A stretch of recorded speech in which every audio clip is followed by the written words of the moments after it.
નમસ્કાર ખેડૂત મિત્રો, રામકૃપા એગ્રો સેન્ટર વતી હું મુકેશ પલારિયા સૌ ખેડૂત ભાઈઓનું હાર્દિક સ્વાગત કરું છું. આજે આપણે આ રામકૃપા એગ્રો સેન્ટરમાં યુપીએલ કંપનીના રવિભાઈ રોજાસા એક નિંદામણ નાશક દવા લઈને આપણી દુકાને આવ્યા છે. તો આ દવા વિશે આપણે વાત એમની પાસે વધારે માહિતી મેળવીશું કે આ દવા કયા કયા પાકમાં ઉપયોગ કરવામાં આવે છે. તો રવિભાઈ, સવિસ્તર માહિતી અમારા ખેડૂત ભાઈઓને આપો કે આ જે યુપીએલ કંપનીનો એમિકસ છે એ કયા કયા પાકમાં ઉપયોગ કરી શકાય. નમસ્કાર ખેડૂત મિત્રો, મુકેશભાઈએ પરિચય તો બે જ લાઈન આપી દીધો. હવે આપણે આજ વધારે વાત કરવાની છે અમિકસ મેટોલાક્લોર ટેકનિક છે 50% ઈસી કે ખેડૂત સુધી પહોંચે અને ખેડૂતને નિંદામણમાંથી છુટકારો મળે. તો મુકેશભાઈનો પહેલો પ્રશ્ન એ હતો કે કયા કયા પાકમાં આનો ઉપયોગ કરી શકાય. તો હાથ પાક સિવાય બધા જ પાકમાં ઉપયોગ કરી શકો છો.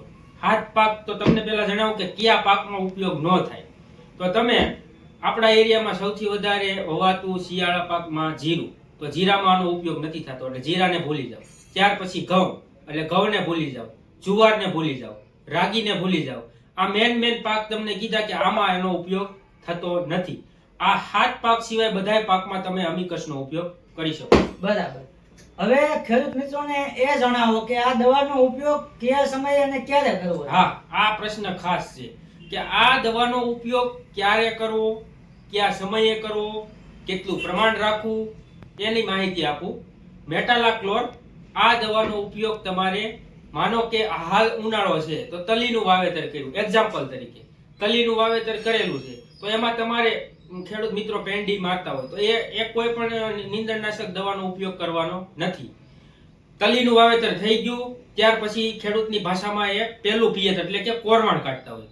આ કોરવાણ નીકળી ગયું ત્યાર પછી હાલે એવું થાય, દેશી ભાષામાં હાલે એવું થાય એટલે તરત જ, એટલે માનો કે ફૂલ કાળી જમીન હોય તો પિયત આપ્યું તો હાલે એવું 2 દિવસ પછી થાય તો 2 દિવસ પછી મારવાની. અને કાકરિયાત પડવું હોય તો માનો કે આજ પિયત આપ્યું તો કાલે હાલે એવું થાય તો કાલે તમે આનો ઉપયોગ કરી શકો છો. બીજો મુદ્દો કે આનું પ્રમાણ કેટલું રાખવું. તો 100 ml પ્રતિ પંપ, 100 ml પ્રતિ પંપ ખાસ યાદ રાખજો. 100 ml પ્રતિ પંપ 15 થી 16 લીટરનો પંપ હોય એમાં 100 લીટર આનું માપ રાખવાનું. ત્યાર પછી વીઘે 3 પંપ કરવા. અને હા, પટ્ટી નોઝલનો ઉપયોગ કરવો જેથી તમારો આખો ક્યારો વ્યવસ્થિત રીતે કવર થઈ શકે. આનું મેન જ કામ એ છે કે નીંદણના બીજ અંકુરણ થવા દેતું નથી. તમે પાક વાવ્યો તો હા તલી વાવી એક્ઝામ્પલ તરીકે તો તલી ઉગશે, બીજા ખડ નહીં ઉગે.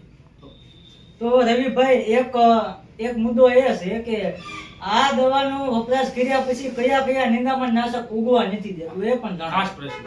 કયા નીંદણ નથી ઉગવા દેતું. તો પેલી ભાષામાં કહું તો એક ગોળ પાનના ખડ ન ઉગવા દે. ત્યાર પછી કૂપળા પાન, 2 પ્રકારના ખડ હોય બરોબર. એટલે ગોળ પાનના ખડ ના ઉગવા દે, કૂપળા પાનના ખડ ઉગવા દે.